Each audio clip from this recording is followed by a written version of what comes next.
All right, here we go. Today we have Niesha Jackson, AKA the bank robbing babe. Niesha went on a bank robbery spree in 9 states involving 37 banks where she stole over $1 million.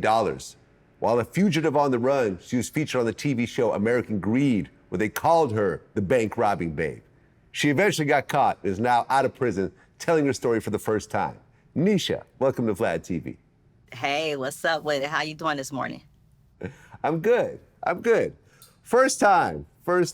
Let's talk about where it all started. So you grew up in Oakland. You know, it's the Bay all day. You know, I'm from the Roller 20s, the Murder Doves. You know, I represent. I got my game from my hood brothers, you feel me? It started there. Okay, so you grew up both parents, one parent? Both parents. I had both of my parents in my life. I had a good support team. Okay, and your parents were hard workers? Yes. Actually, my mom, she was working for the government. She did government jobs, and my dad, he was in the streets hustling.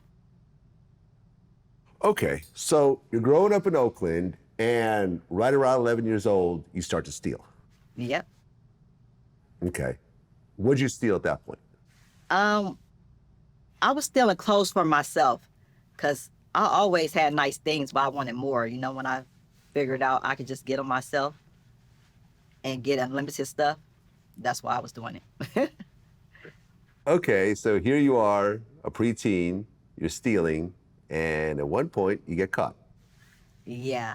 So when I got caught, I was embarrassed because I had to call my mom and she had to come get me.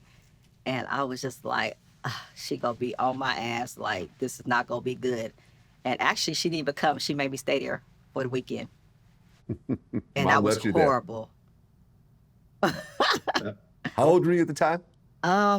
I want to say I was like 15. Okay, so you go through that, you get locked up, but then at age 18, you have a son. Yes, and that's my oldest son, Jamal Douglas, AKA Jada K. He's an artist. Okay, and so you got pregnant at 17? Yeah, and I had him at 18. Okay, so you were a senior in high school? Yeah. All but right. I had him about the time I graduated. I had him like 6 months later. Okay, now, as a teenage mom, you can decide to get an abortion or to keep him. Why did you decide to keep him? Because actually his father just went to federal prison and he was my boy crush. Also, he was a bank robber. And I was just infatuated with that lifestyle. Like, I was good. He made sure I was good. And I was like, I'm gonna hold him down, so I'm gonna have this baby.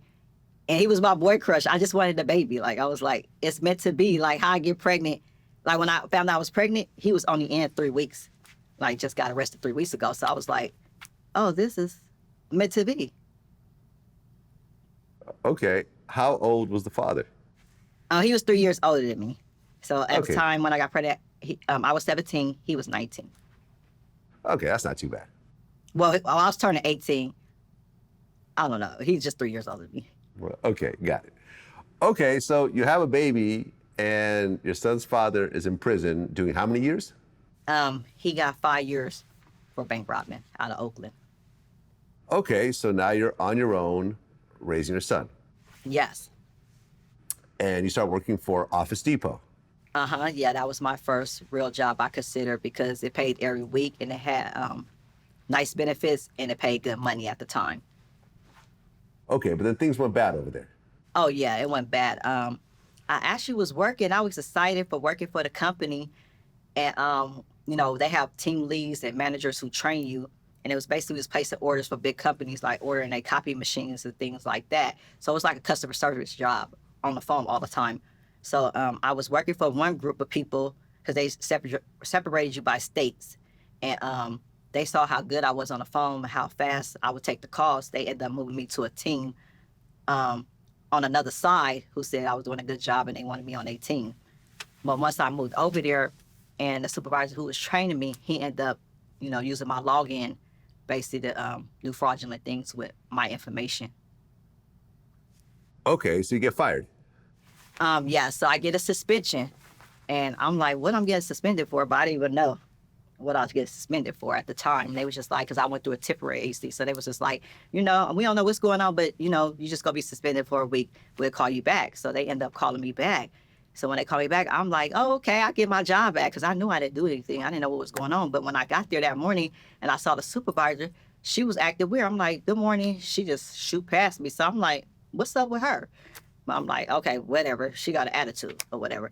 So when they take me in a big conference room, they have this big old table in there and they got investigators in there. And I'm just like, well, who is these people? I'm really thinking it's like the people in the company who just want to talk to me about whatever. When I get in there, they like, oh yeah, you know, you're under investigation for doing fraud under your logo number. So I'm like, what?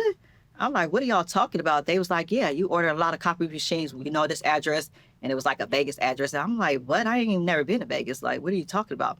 So they was like, yeah, it was some stuff ordered out here too. And I was just like really like appalled, like, what are they talking about? But I'm like, okay, whatever. So I was like, basically, y'all got me fucked up. Like, who the fuck y'all talking to like that? Like, I ain't did not a motherfucking thing. I thought I was here to get my job back. And it was just a back and forth thing. They was just like, you know, we gonna prosecute you and you go to jail. At that time, I never been to jail, but the juvenile hall, but I didn't have no record. So I was cocky with it, like, you know, do what you gotta do. And I know I didn't do nothing, so I was just like, whatever. And I stormed out of there and I left. And at that point, I was pissed the fuck off because I was just like, you know, I really was depending on that job and counting on that job to take care of me and my son. I'm thinking like, this the way to go. I got away with all the stealing because I didn't even get no charge for that. I like went and they dropped the charges when I was in Mervis stealing and went to juvenile hall. So I'm thinking like, I like this job. This is where I'm gonna be at. I was even thinking about being there for a long time, building a career. But when that happened, I was like, fuck a job. Because my mom would always be stressed out, working, going to work. Just to me, it was like slaving because I would always see her come home tired. I had a little brother, and it's like I had to take care of him and help her out with him because his father was in the military. My mom working for the Oakland Army base at the time, and it was like I was her support system. So to take the slack off her, I would really just steal so she wouldn't even have to worry about taking care of me. She could really just focus on taking care of my little brother. Okay, so now you're unemployed, 19 years old, and this is around 1998. Yeah. So you decide to go into the check scamming business. Mm-hmm. Exactly. Explain how that works.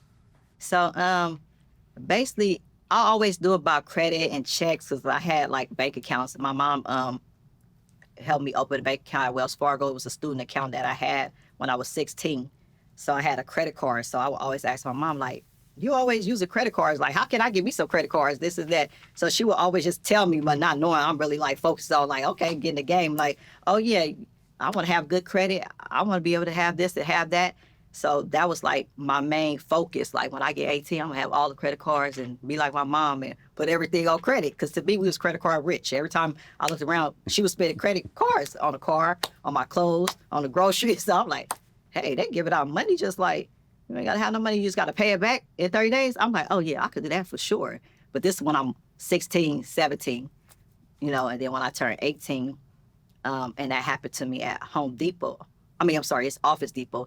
I went to the streets because, you know, I knew people who had all the connects. So I'm like, I'm about to turn to the streets and just start writing checks. Fuck a job. That money ain't nothing anyway. Because I think I was getting like $1,600 a month.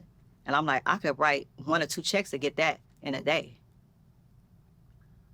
Okay, so break down how this works, because in order for this to actually function, you need to have fake IDs.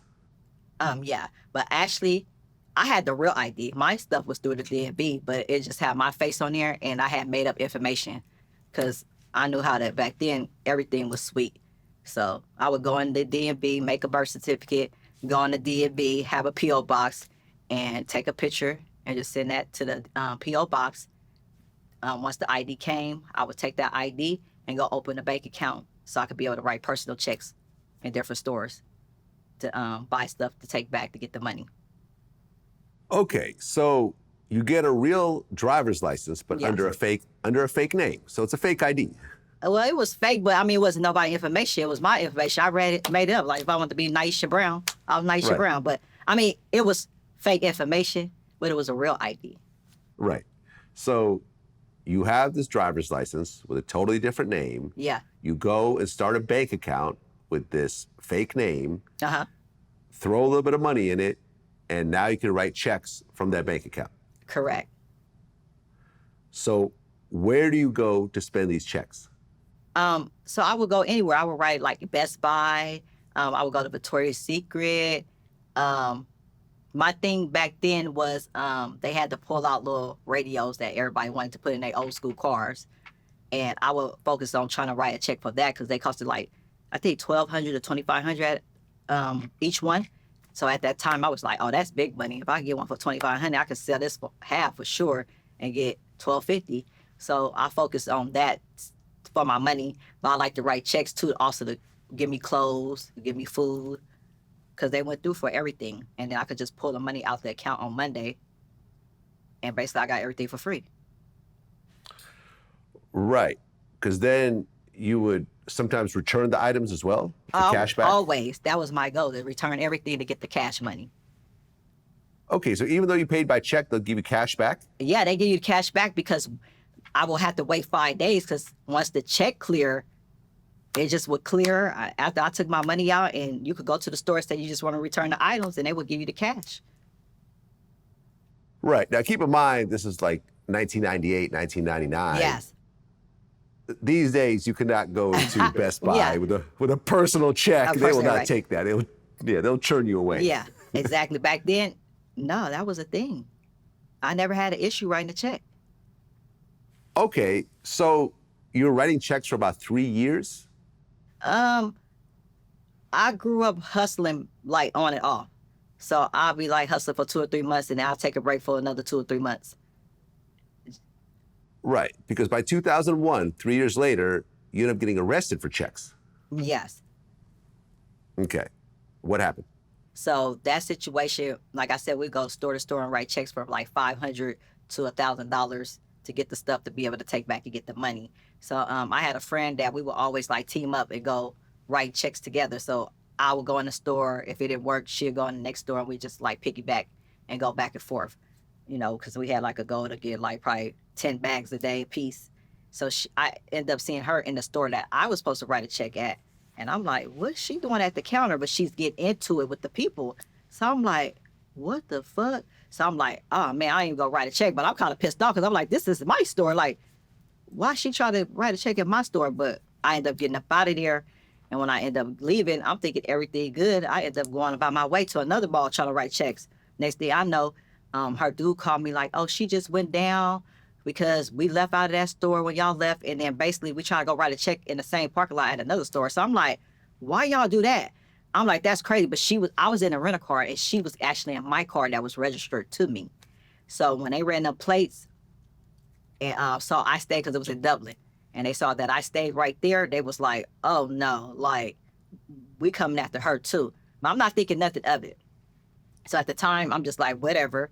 So I'm still writing checks for that day. We wait for her to get out. She get released, but I'm not really thinking nothing of it because I'm like, I didn't do nothing.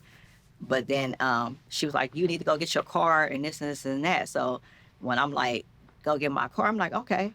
When I went up there to get my car for the police department, Dublin Police Department, they arrested me on basically that situation. And they already went into my house and found all the stuff to print the checks. Right, and you got charged as the ringleader. Yes. And you had like 3 other warrants out? Yeah, 3 different counties. I was stuck. And I was just like, this is not how the game supposed to go. Everybody told me when you get arrested for the first time, you could bail out. And I'm like, I can't be. I got 3 holes in 3 counties. It was Contra Costa, Alameda, and then it was Santa Clara. And I was like, oh shit, I done fucked up now. Like, I got to go to all these places. And that's how I ended up doing the 7 months. Right, so you get arrested, end up doing 7 months. So that's the longest stretch you've ever done. Yeah. Was it bad or was it okay? It was bad. It was horrible. It was dirty up in there. Like, the food horrible. It had mice. It was bad. The officers, they didn't like me. I mean, they just didn't like me. So I would get into it. They wasn't even officers. They were sheriffs because it was in Santa Rita. And they would lock me up in the isolation room when no shoes just come get me out the... It was like over some lotion. They thought I had something in the lotion, but I didn't. And I was like, why y'all going through my lotion? Like, because I'm like OCD. So I'm like, y'all touching all of my stuff. Y'all use them gloves to touch everybody's stuff. Like, I don't have nothing in there. And they like, oh yeah, you could go in the isolation room. They just handcuff me and take me and put me in a like cold cell for a couple hours. And that would be my punishment, I guess, for talking back or questioning them.